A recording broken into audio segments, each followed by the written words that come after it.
Hey, you. Today we're going to talk about the ancient Buddhist practice, Vipassana, or insight meditation. Now, just to be clear, this is an entirely secular practice. It doesn't require you to adopt any beliefs dogmatically. It doesn't require you to abandon your faith if you have one either. And in fact, the practice might even allow you to pull more out of your faith. It's actually a common experience for people after practicing Vipassana to open to new dimensions of their faith or to see aspects of it in a new light. But again, the practice is a secular one, so it doesn't matter if you're an atheist, a skeptic, a non-believer, or the Pope. The only requirement is that you're human, that the light of awareness is on, that the awe-inspiring space of experience stands before you with all its majesty and mystery. Vipassana, or insight meditation, is merely a means for investigating the nature of one's own mind. It cultivates mindfulness. It increases and expands one's awareness. The Dalai Lama himself said that Buddhist teachings aren't a religion. They're a science of the mind. The Buddha wasn't a god.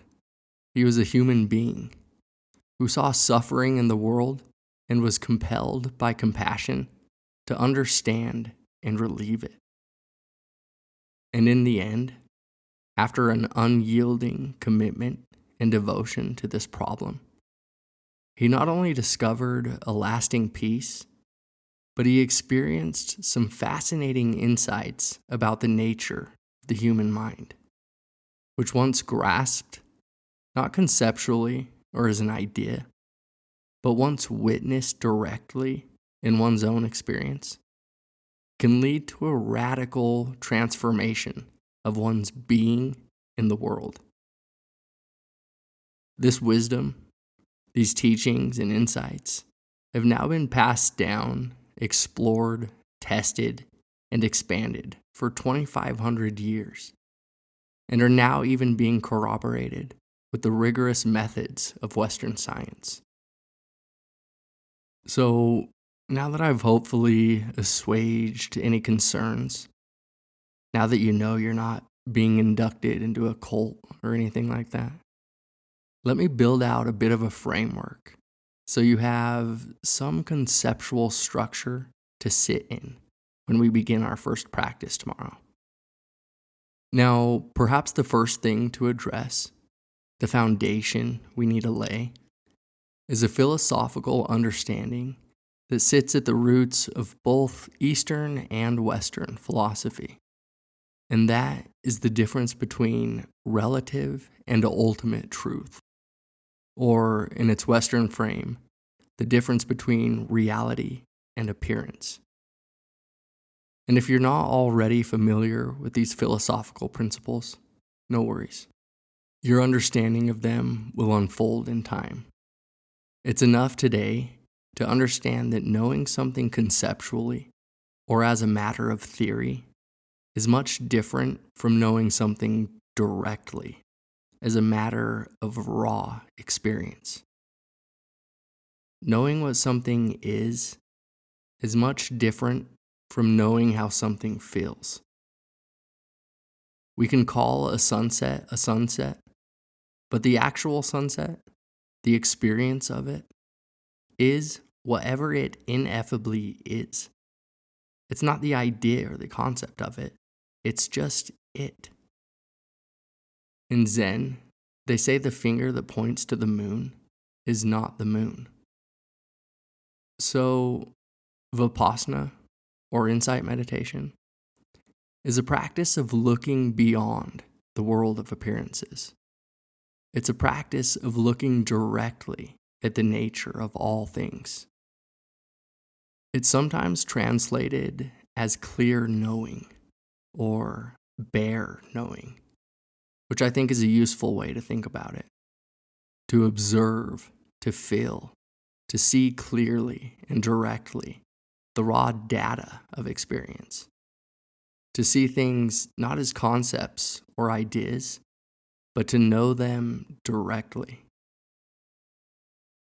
So, just as when Jesus invited us to learn to see again through the eyes of a child, Vipassana asks us to see the world as it is, without concepts, without biases and judgments clouding the raw experience of it. It invites us to step into the foundational and inexplicable wonder of all things. But the practice doesn't stop here. The deeper wisdom in the practice also invites us to live in harmony with reality, to live in harmony with truth, with natural law, with the way things are. And I don't mean as dogmas to be believed, but as truths to be investigated and known directly in oneself. Another way to think about the practice, then, is to think about it as a path of opening to the world and to all the dimensions of ourselves, including the mind-body process. And then to step into these truths and rhythms, to be at one and at ease with them. We learn to open to the body, to its constant flow of energy. We learn to open to any areas of tension or tightness, to accept them, to relax into them, and to free them. We learn to open to and refine our senses. When the mind placates, when it gets quieter and more focused with practice, the world of our senses becomes increasingly vivid and bright. We realize that we had been closed off to so much of the world around us. We also learn to open to our feelings and emotions. As we practice, many suppressed emotions come to the surface, and we're able to hold them with more composure and equanimity, with more care and compassion. And so we begin to open to the complexity and richness and fullness of the human experience. We learn to open to the seasons of the world, and to the seasons of life.